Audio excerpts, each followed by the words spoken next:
When I was 5, I stood on an empty street and waited for a yellow bus painted in flowers. It was the first day of school, and as I took a step aboard, I turned to see you watching me from the window, and I climbed. All my friends were inside the bus, and we played a game where we made up exaggerated stories and imaginary lies about how strong our mothers were. I said, my mother is so strong, she can lift me up on her own. And of course I lost for such a tame lie to the kid who said, "Ye to kuch nahi hai, meri maa to undertaker hai, choklam karti hai mere baap." Later, when I told you about my story and my loss, you smiled.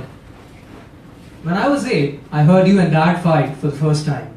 So I burst into the room, buzzing like a bee, an uninvited bee that comes at night, and said, "Stop it." And Dad said if I went away, he would buy me 100 cricket balls to play. So away I went with a shrug on my shoulder and a "yeah, right." But the next evening when I came back home, there were 100 cricket balls laying on my bedside. I screamed that happy scream of a child, and you smiled. When I was 12, I came back from boarding school in the summer vacation. I had been away from home, away from you, and you asked me if I was fine, and I said, yeah, I'm alright, but with a tear rolling down my eye. And you asked, what is that then? And I said, nothing, it's just sweat.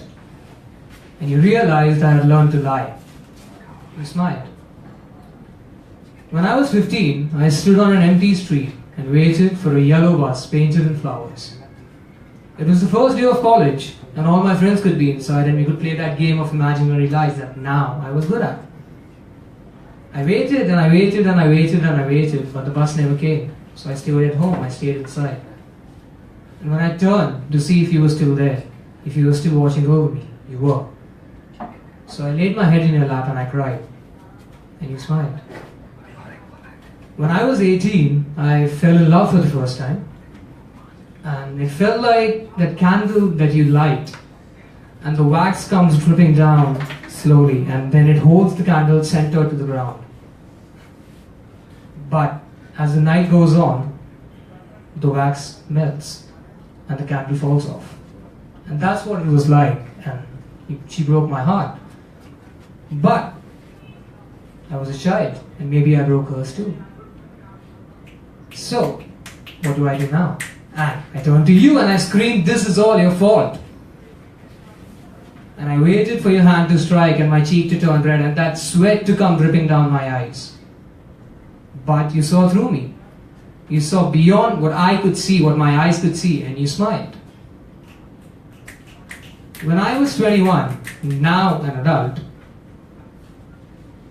you ran after me on the first day of work with a dollop of curd and a spoon of sugar hanging inside.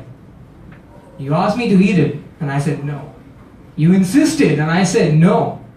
You took my hand and put it on your head and made me swear, and I said fine. And as I licked the spoon clean, you said I was still your child. I sighed, and you smiled. When I was 10 and my father died, I never laughed, and I never cried, and I never screamed, and I never sighed, and I never spoke, and I never smiled. And I never spoke, and I never smiled. And I don't have many memories, and sometimes I've been blind. But you always smiled, Mother.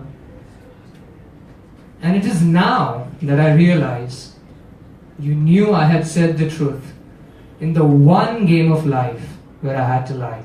My mother can lift me up on her own.